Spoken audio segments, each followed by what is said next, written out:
अस्सलाम वालेकुम friends, welcome back to my YouTube channel daily tips with अस्मा।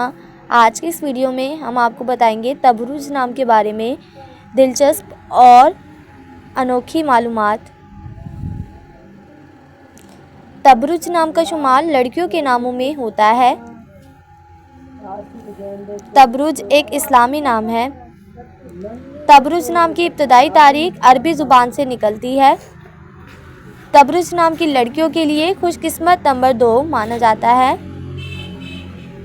माहिरीन के मुताबिक तबरुज नाम की लड़कियां बहुत खूबसूरत होती हैं। तबरुज नाम का मतलब है फूलों की सजावट।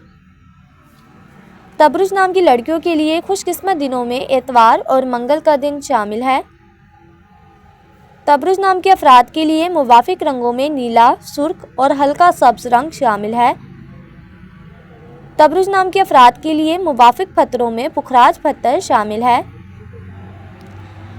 खुशकिस्मती वाली धातों में हिंसों के हिसाब से तांबा शामिल है। फ्रेंड्स, अगर आप अपने नाम का मतलब जानना चाहते हैं तो कमेंट बॉक्स में अपना नाम लिखें। इंशाल्लाह हम आपके नाम की वीडियो ज़रूर बनाएंगे। Thanks for watching. अल्लाह हाफिज़।